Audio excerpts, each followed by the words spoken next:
If you're interested in going overlanding in or near the Joshua Tree National Park, you're going to want to check out this video. We are on Old Dale Road or Goldtown Road, and we're going to be going to the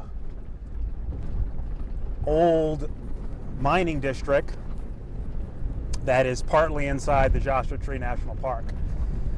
Now, the reason why this video might interest you is because a lot of people want to go to the Joshua Tree National Park to overland, and they want to beat the crowds, but they want to get off-road. So this is a perfect trail for those interested in coming to Joshua Tree National Park and checking it out here, but don't want to deal with the crowds and want to be off-road and perhaps camp out. So this video is for you. So we're in a 2021 Lexus GX 460, and we're headed into the trail right now. And this is essentially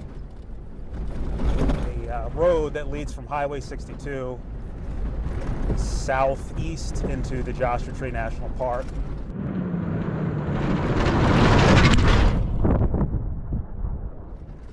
And through, again, this old mining district where they used to mine essentially for gold. And so it's basically a bunch of old roads that were once maintained that went to some very substantial gold mines out here. So the trail we're going on today is essentially what's left over from the old mining days. Keep in mind that during the heyday out here, the mines were, or these roads were, well maintained. Now let's talk about the difficulty of the trail. It's going to be considered moderate with some pretty good hard sections. And it could be deceiving because right now you may think, oh, this is just a dirt road. And you'd be right, it's washboarded, but as you saw back there, there's ruts. But this goes from, hey, this is no big deal, anybody can do this, to very sketchy, very quick. So watch the video to the end, because there is going to be a very difficult part where most people feel they need a spotter or need to turn around or whatever. You know, they feel very uncomfortable with it, and that particular spot is no joke. It is a difficult spot where tire placement is important, and you're basically going to be up against a shelf road and a bunch of big rocks and big ruts, and not a lot of room to particularly maneuver around it. So please don't make the mistake that this is an easy trail. Instead, respect the fact that once we get into this thing a little bit, you're going to see some tricky technical parts where most people are going to say that wasn't easy at all. So to keep this as pragmatic as possible, consider this trail moderate to difficult. I think that's fair, because you know I'm not going to take into consideration the whole entire trail. Instead, we're going to take into consideration the part of the trail where most people are going to be sketched out or worried the most about. Oh, that was a big rock. Well, they got some interference going on in the front of this car. I hear some smacking, and those of you who follow this channel will know that there's an aftermarket bumper on this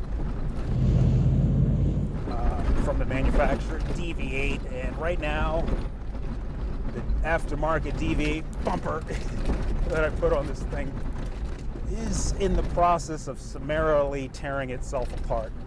So I cannot recommend a DV8 bumper for the Lexus GX460 at all. In addition, the bumper not only is tearing itself apart, has torn apart the front radiator support on the GX. In other words, the sheet metal on the car, because it called to attach the bumper. In other words, the DV8 instructions called for the bumper to be attached to the body, which was completely wrong and ended up ripping the sheet metal because the bumper's attached to the frame, which flexes at a significantly different rate versus the sheet metal body. DV8 wanted you to attach the two together. In other words, attach steel bumper to painted sheet metal, and it ended up stressing the sheet metal and ripping it all across. It's been nothing but downhill with DV8 from there. So that happened close to maybe a year ago.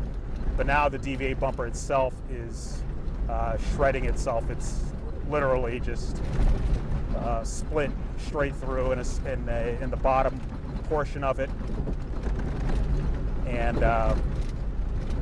it looks good, looks pretty, but you know, there's always that dance between form and function, and unfortunately DV8 did not deliver and got a lot of things wrong in that regard. Now, if I sound like I'm ranting and complaining, I just don't want anybody else to go through what I went through with this bumper, because we put this bumper on brand new on this car, and I believe their instructions literally said, attach the DV8 bumper to your car's body, not the frame, the body, on these particular support wings. I think I'm supposed to go this way. Yeah. So the instructions said, attach this bumper to the body of your car and then use the bolts to pull it all in. This may seem wrong at first. I'm quoting them literally. This may seem wrong at first, but it's meant to have a tension fit.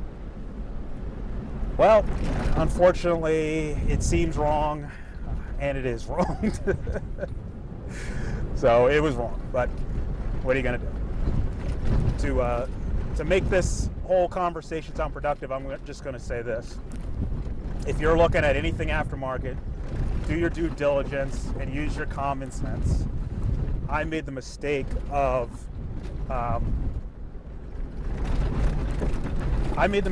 trusting the instructions when my gut instinct said, do not attach anything connected to the frame to the body of this car. But the instruction said, it may seem wrong, but it's the way it's supposed to fit, and I trusted him. Trust your instinct. If you see something squirrely like that, aftermarket stuff, just stop and don't do it. Because had I not attached the bumper to the body and just attached it to the frame the way it is now, I just have it attached to the frame, the front portion of the ladder frame, I wouldn't have had any issues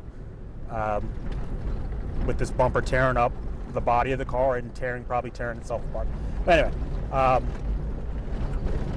keeping it productive, research when you're getting an aftermarket anything on your overlanding off-road vehicle to make sure that it's not just designed well and looks pretty, but it's actually engineered by someone actually reputable.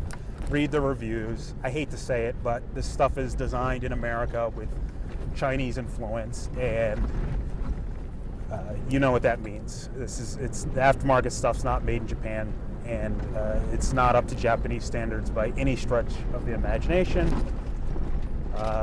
It's up to American and Chinese standards, and that can be hit or miss. So I'm not saying American or Chinese engineering is bad at all.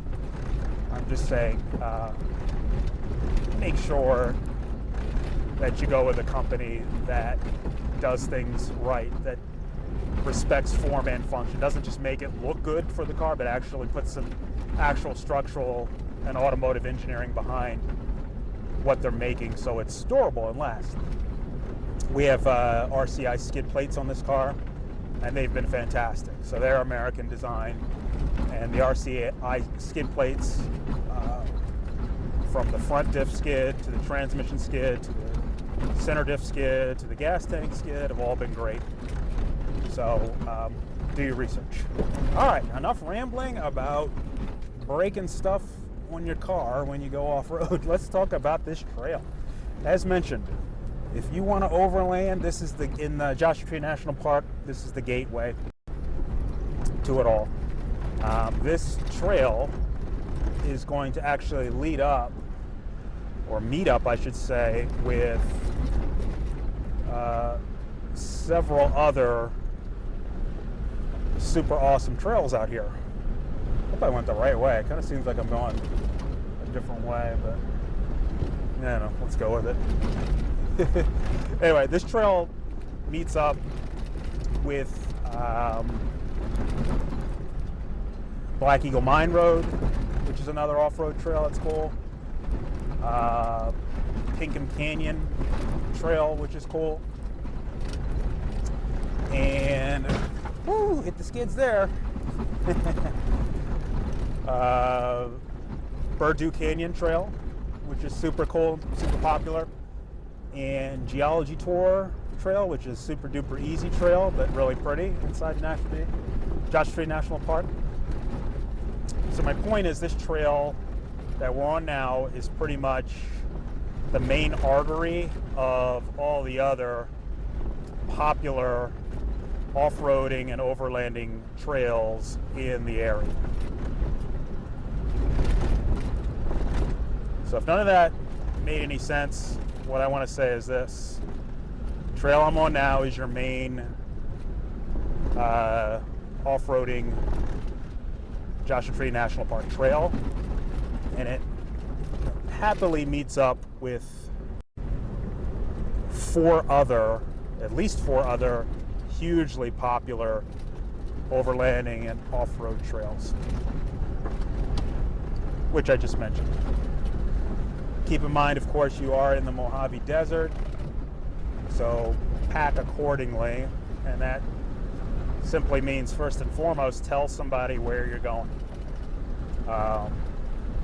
I'm battling this, again, noise I just got ranting about on the front driver's end of my car, which I'm not sure if it's the DV8 bumper or some other issue, but I made sure to tell somebody where I'm going in case the car does break down, even though the thing only got 19,000 miles on it. It's brand new. But if we do break down for some reason, you want to know, you want to have somebody know exactly where to go to come looking for you, because there's no cell phone service. So first and foremost, tell someone your exact route and stick to your exact route, because you could break down, and cell phone service is not too good out here. Furthermore, there's the issue of weather out here. And the weather today is hot. Not that hot, but what do we got? We're up to 86 right now. So 86 degrees is, it's not hot for desert people, I guess, but if you were to take this on a different day, even a few days from now, it'll be 100, and get up to 110, 115, even 120. And so, of course, you got to respect the heat out here. Please do. People die out here all the time. Only bring four-wheel drive or a very capable all-wheel drive out here. Don't attempt this in a regular, quote, regular car or truck. Drivers have died being stranded and left exposed to the heat. So just your basic common sense desert stuff. So outside of telling someone where you are and being prepared for the heat,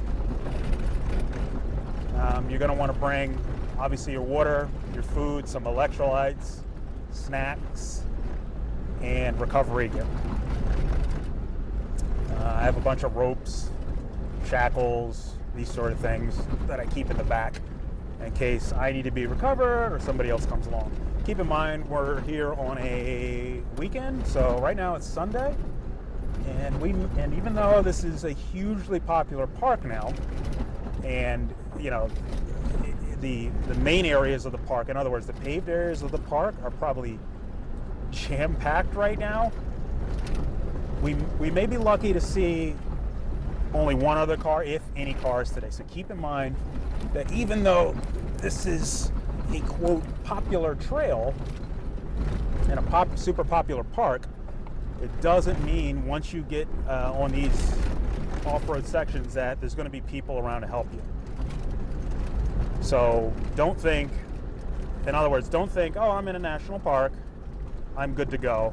Someone will be along to rescue me if I get in trouble. That's not at all necessarily true. I'm checking the map here as I'm cruising along, because this don't trust your GPS too. That's the other thing I wanted to say. When you come out here, you got a real world at this is called Old Dale Road, Gold Crown Road, Virginia Dale Mining District. It's got like 6 different names, and when the road splits in every direction, it's still the same road. So it is crazy confusing. Like, I forget if I'm supposed to go that way, but I think I'm supposed to go this way.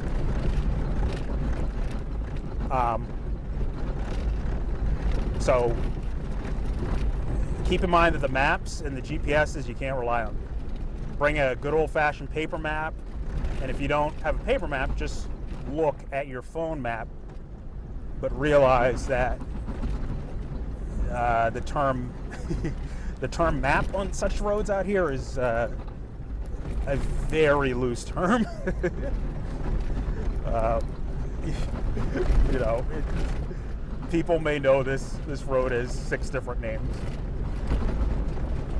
So just kind of what I call real world it, and pay attention to you know, the actual layout of the road and what your map actually looks like and where you want to go. And whatever you do, don't rely on GPS. Now, as you see here, the surface we're contending with is a gravelly surface with washboard. And the washboard is kind of a hint that people kind of fly through here pretty quickly. But please, as I said in the beginning here, do not be fooled by this section. We are on the easy section.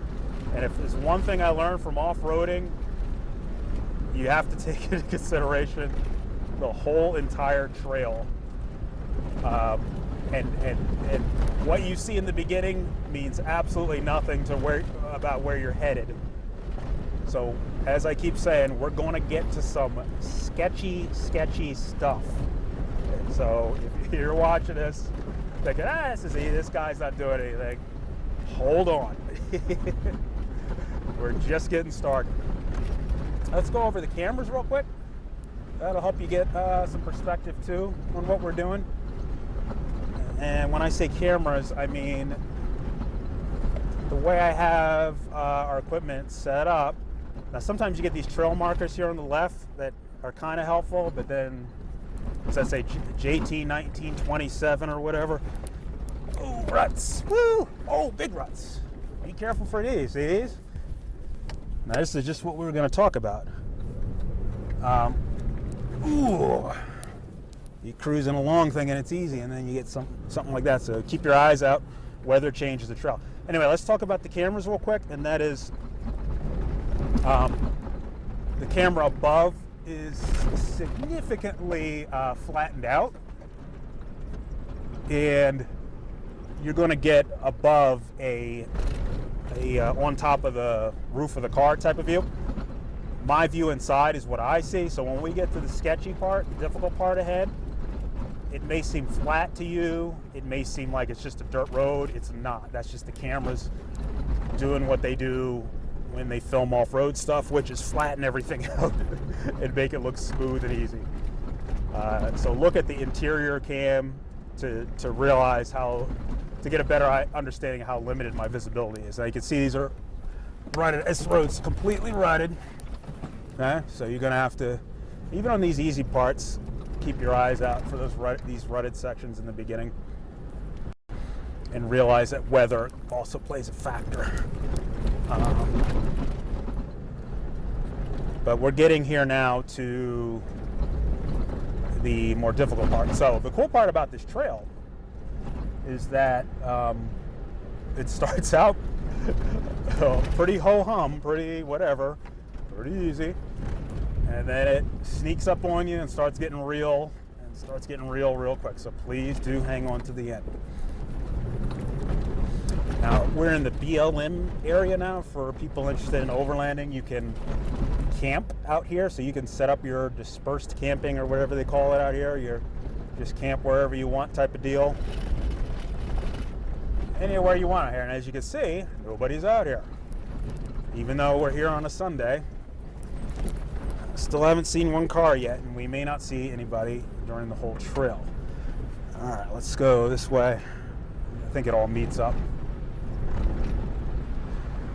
So you can see here we're getting a little rockier, well, not rockier, we're going up into the mountains more. Them hills over there that are getting darker and crunchier, that's where we're going. That's where they used to mine for gold and whatnot.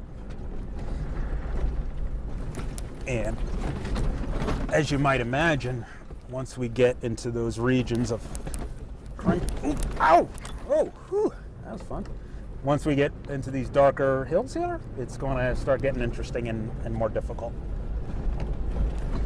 But this is by far the overlanding route that is the most interesting, in my opinion, and is the most popular. We're going to see a really cool landmark at the end of this trail. I think it's just known as the Abandoned Cabin. And it's out. See how we're getting rockier here? Sneaks up on you quick, right? So this may or may not freak people out. This is where I say you got to be careful, because it's gonna change on you. We're gonna see a. I think I need to go more this way. We're gonna see a cool abandoned cabin. That's pretty much a landmark around here. That is has an American flag and the flag of California on it, and it's a really cool landmark. You can go inside of it, you can camp near it, whatever. It's really cool. I'm in 4 low. No, I'm in 4 high actually. In drive, I'm not even in gear, but as you can see here, we're rutted. So this is where you're going to want to pay attention. So if this sort of thing sketches you out, you may not be interested in the trail, and we're just getting into it. That's a little preview of things to come. And again, if that showed up on camera as just a little patch of dirt, it wasn't. Those were some deep ruts with some big rocky sections. Ooh. So these are rocks here. This is rocky, rutty, good stuff here. Now, you can see rocky ruts. I'm still in drive in 4 high, but I will be down in 4 low soon. So hang on to the end. Do not skip the video gun with what you watch so far. I can handle that. That's an easy trail. The fun stuff is towards the end, and there's really no way to bypass it, I think. I mean, I guess you could technically turn around, but there's not a lot of spots to turn around once we get into the difficult part. Because it's kind of like a rocky shelf road, so it'd be really sketch to turn around, and the last thing you want to do is back up on a trail, or back up on a shelf road, I should say. The other thing the camera tends to do on these trails off-roading is really highlight the path of the trail. Oh! That'll leave a mark. I guess my DV8 bumper did its job there. Hey, if we're gonna break it, we might as well break it, right? All right. The other thing the cams do is kind of highlight this trail that's just an effect of the camera. What I'm seeing, like I can see the path, don't get me wrong, but it shows up on camera way clearer than in real life. So when you're watching at home, it looks like, oh, you could clearly see the trail or the path, but it's a little harder to see when you're actually out here doing it. So you got to watch your tire placement here for high centers. This vehicle's not lifted. It's just got skids, KO2 tires on it, stock size, and a cut deviate bumper that's ripping itself apart. And so, but you're going to want to watch your tire placement. Now I've heard reviewers or people, who've gone down this trail say you need at least 9 inches of clearance. This vehicle does not have 9 inches of clearance. I think it has 8.6 stock. And with the steel crap, it probably lost point something, weighing down the suspension. What's it say? Joshua Tree 19, I think we're supposed to veer right, 1927. So I keep veering right. And by the way, on the GPS in here, you can see the entrance of Joshua Tree National Park. So we're on BLM right now, and we're going to be entering Joshua Tree National Park. Now, of course, there's no guard station or anything like that. Now, this is rocky stuff. This may or may not be your thing. But we're going to be entering Joshua Tree National Park boundary. There's not going to be any guard station. There's going to be no one there to check on you. There's just an old abandoned gate that has been there since who knows how long, and that's it. So there's no park entrance fee here, obviously, because look where we are. But if you keep in mind, if you go out, if you don't turn around and go back out the same way, and we're not, in other words, if you go through the main area of the park, and you're going to have to pay, basically, unless you have a park pass. I got a park pass with me, so no matter which entrance I need to go out, I have the park pass. And if you didn't, you just pay, and that's it. Now, as you can see, we're on a shelf road here. So off to my right, now this is, again, where people are going to be sketched out or not. I'm going to bring it down to 4 low here, just to be on the safe side. Okay, I was in 4 high, now I'm in 4 low drive. On this car, the GX460 A-Track is now automatically engaged. Now, I'm not in any particular gear, so I'm just kind of riding. I'm not going super slow, but you do have to watch your high center and your tire placement here. And please, again, note, if this car, and,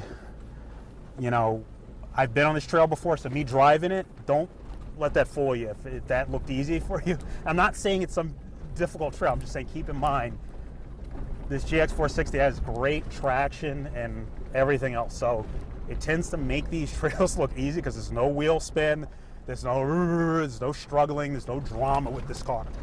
The traction and the KDSS, which is basically a sway bar disconnect. Keep in mind this car right now in 4 low acts as if there's no sway bar. It has automatic sway bar disconnect called KDSS. I'm going about 10 miles an hour through these sections, or slower back there. That disconnects the sway bar, so you have crazy articulation, and it makes it look easy. Okay, but this section here, that's top cam, these are some big rocks where now I have to be careful not to high center big time. So I'm actually going to go down into first gear. Okay, and these are sections. This is the part where people are not going to be happy. Okay. 9 inches of clearance would definitely be nice here. Okay, so that's a hard section. Okay, keep your tires on the high stuff like I'm doing, and climb the rocks, don't straddle them if you're not lifted. If you're lifted, then you would just straddle those. So this big rock here on my drivers, I know it won't look big on cam, but I just went over it like that. Drive over it, don't straddle it. Okay. Let's see, I'm in 4 low drive.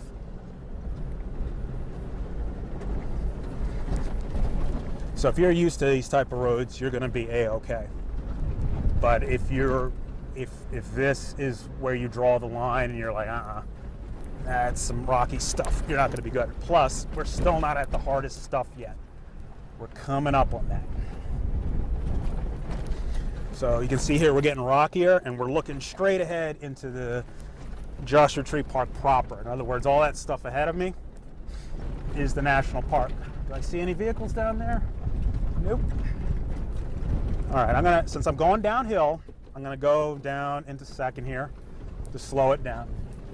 So this is where, again, you can see these are some chunky rocks, and look at this, you know, you got a rock in the middle, so this is a tricky part because you don't want a high center on either one. You can go, I'm gonna drop down into first, watch the bottom, I'm gonna ride up on my drivers on this big rock, okay? And just go slow. Listen for your scrapes, feel, blah, blah, blah, okay? So that's sketchy area, number one. Same thing here. I can't straddle that big rock or a high center, so I'm gonna put the big rocks on my passenger side. Now, being careful not to fall off this cliff to my drivers. I'm not aired down, if anybody wants to know. Why don't I air down? Because we've never aired down this vehicle. Toyota, Lexus does all their stuff. Now, this is probably one of the hardest parts, but we're still gonna get some hard stuff. But you've got a good rock cliff right here. You can go either way, but keep in mind you're gonna fall. Just be prepared for the fall and try not to high center. Hit the front skid there. Okay, same thing here. Watch for the high center. I'm gonna put the big rock on my passenger side.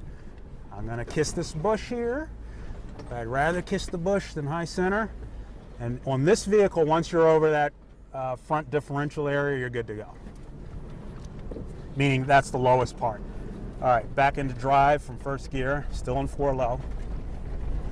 But I'm not aired down here because Toyota does all their trials on street tires. They're Land Cruiser. Now this is another section here. We're going down and there's a big rock, again, right in the center. So I got to choose to either go left or right. I can do either or. It looks like I have enough room for it, so I'm going to choose the driver's side. And I'm going to go back down to first to really go slow here. Shelf road to my drivers. I'm going to drive high on this rock on my passenger side. Okay, same thing here. I got a high rock on my passenger side. Woo! Hitting some stuff there. Okay, easy does it. So again, I don't want to, you know, if that looked easy to anybody, that's going to be based on your skill level. But don't let my biggest thing is don't let the camera fool you that was just a dirt road. It's definitely, you got to pay attention to where you're placing your tires. If you don't, you will get stuck. You'll get high centered, or in the case of you know, a car that doesn't have either lockers or a system like A-Track here, you may have some traction issues. Okay. So we're on a shelf road. Now we got a hairpin turn here. Switchback. Is that what you want to call it? Let's go on the drive from first. It is absolutely pretty and gorgeous. Love it. Look at this. We're about to enter the park proper here in a second. By the way, if you're still somehow watching this video, please go ahead and hit the like and subscribe button. That would be cool. And if for some reason you are super thankful for watching this video, please go ahead and hit the super thanks button. That would help support the channel. You can go down there and check out a mine. I'm sure there's an old mine or cabin. That's the other thing about this trail. If you're into that, I'm not into the mining stuff, but if you are, you can explore all the old abandoned mines out here. People do that. They go deep in them, do whatever it is they do. So that's another option for you. I'm just not into that, but if you are, people love going down to where the old miners went and get to check out what that. Now look at this big stuff. We got a big rock to our drivers, so I'm gonna come down into first here and just kind of miss it. Being careful, this high ridge in the road doesn't high center me anywhere.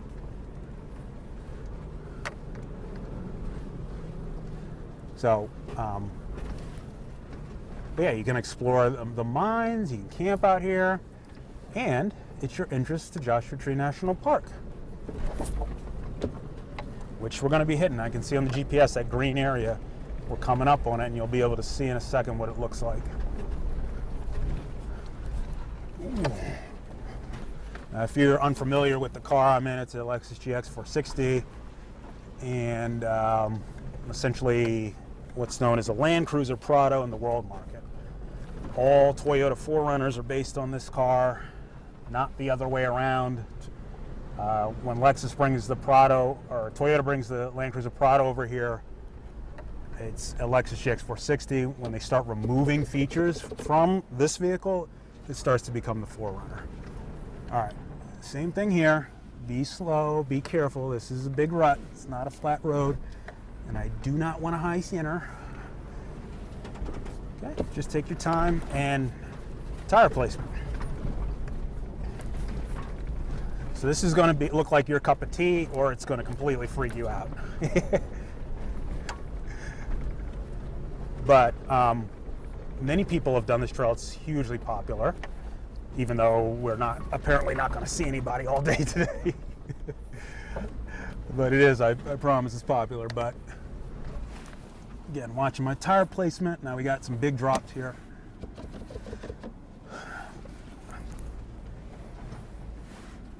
Keep my tires on the rocks. You can kind of feel where your tires are after a while. Once you get experience, it's kind of hard to explain. You can kind of tell, hey, my tires are on the rocks or not on the rocks. I'm rambling, doesn't matter. The point is, you'll love this trail. All right, I'm gonna be on the landmark here and Joshua Tree National Park.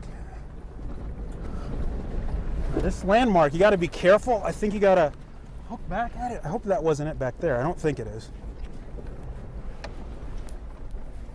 Otherwise, we're gonna have to turn back, but I don't think that was it. I think it's this next turn. This landmark cabin that everybody goes to is kind of easy to miss. So if you're going the way that I am, just keep in mind you can miss it because it is kind of back to your left.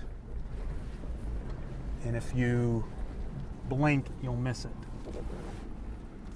And I'm gonna try not to miss it.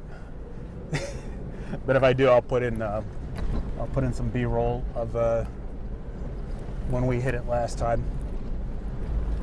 But it is cool to look at. Oh, I did miss it. Let's turn around though. I'll show you. That's how easy it is to miss it. You're like, where is this cool abandoned cabin, right? Let's check it out.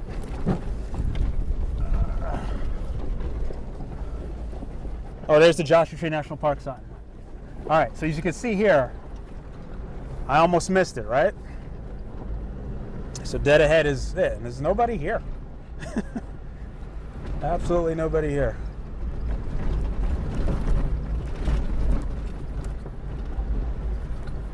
But there it is. So you're gonna have this, I don't know what this was, I'm assuming it's just some, mining cabin. And I think around between 2008 and 14, some artists came along and painted the American flag and which way should we go? The tricky way? All right, let's respect it. There we go. See that? So you can camp here. Or check it out. I've never been in there. I'm just not into that, but if you want to go in there, you can. All right, so we got California on one side and the United States of America on the other side. Let's go up first here. I'm just going to drive around it, show you guys the entrance to the national park.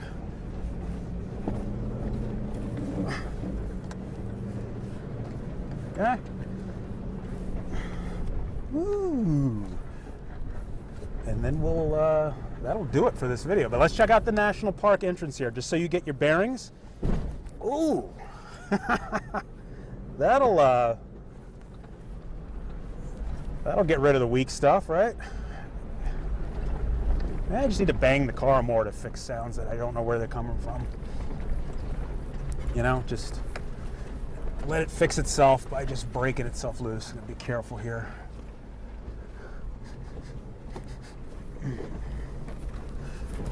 All right, up ahead is a brown sign to the right, and that'll be your entrance to the Joshua Tree National Park.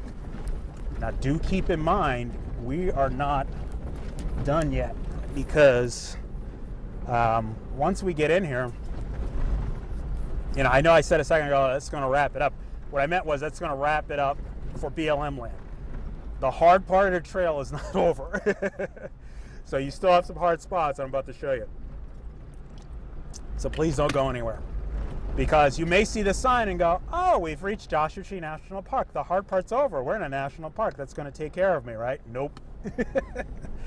Let's do it. Hard part, part 2.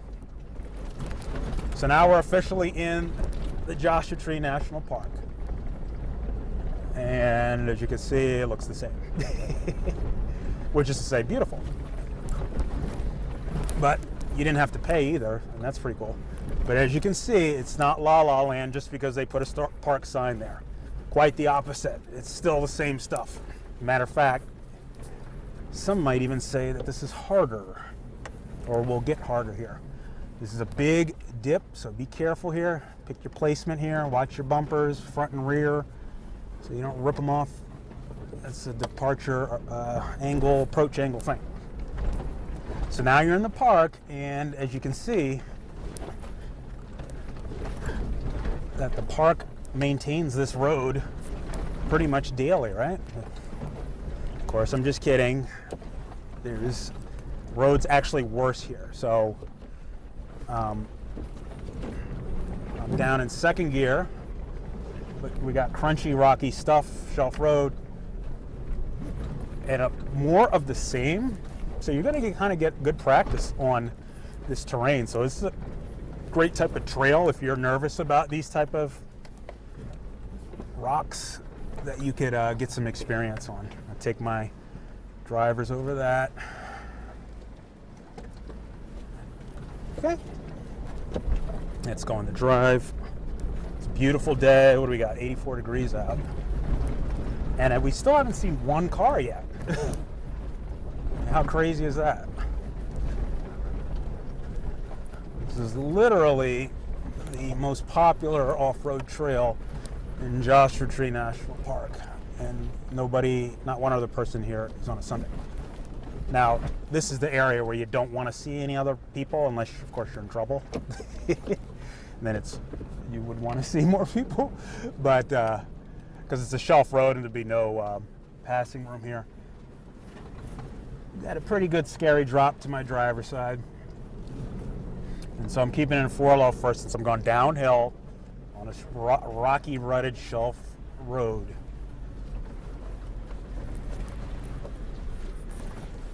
Now, again, back in the day, when they were coming up to these mines, they were maintained. They were, you know, today's money, they'd be billion-dollar operations. So they had a grader running this road, glass smooth all the time. It just has been returned to nature since the abandonment of the mine. So I guess that's what makes it fun. But don't think, a lot of people think, well, how did they do it back in the day? They didn't. It was graded. It was completely maintained. It was a high dollar business. It wasn't like this. This is after they forgot about it. Again, tire placement.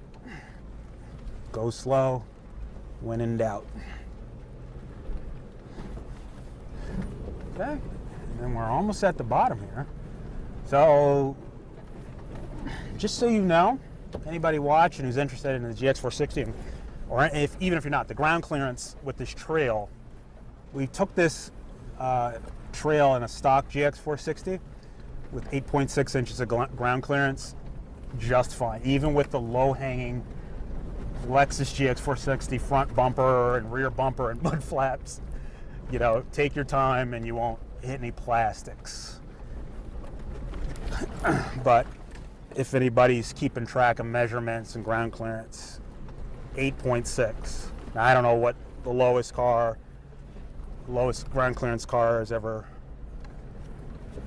taken this road, but I'm just putting out our data point so you can base whatever you're going to take against that. And that way you can get an idea if it's going to work for you. But it can be intimidating, that trail, to people who just aren't used to that type of terrain. Because, I'll be honest, it scared us the first time we did it. So there's a lot going on there. So if you follow this road straight down, what it's going to turn into is essentially a sand dune type of road. So we went from gravelly to ruts to rocky ruts, and then if we keep taking this, we are going to hit sand dune type of roads.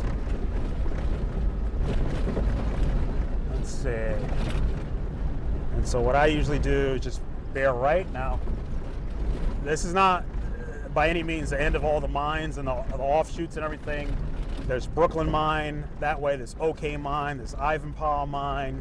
There's so many different mines and different offshoots you can do around here. Check out our channel if you're interested in some of those other roads. But generally speaking, let's put it back in 4 high.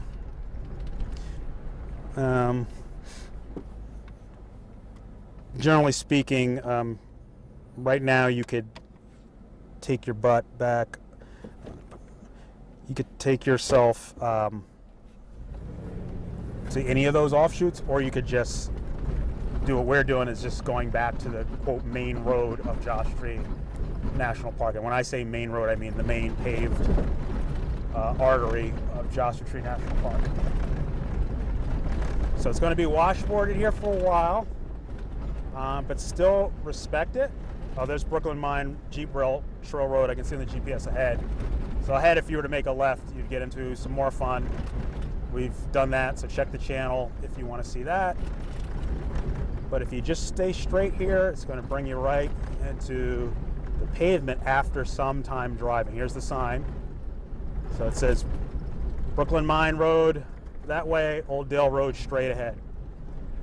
So you take this road straight ahead, and again, there's still plenty to respect here. You're going to end up hitting soft sand, and then you'll finally come to the pavement.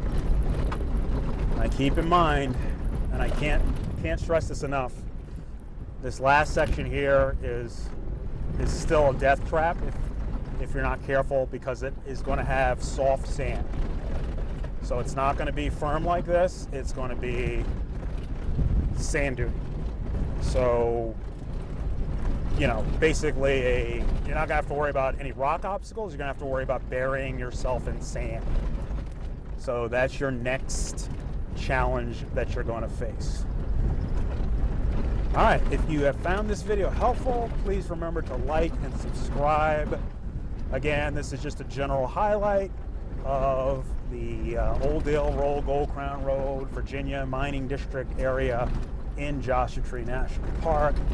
There's so many offshoots and places to camp and explore around here, or hike, explore mines, do what I'm doing. Oh, you see the road getting sandier now? This is what I'm talking about.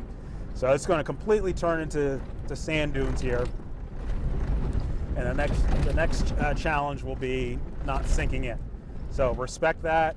I won't show that. We'll end the video here. And everybody have a great day. And I'll see you next time.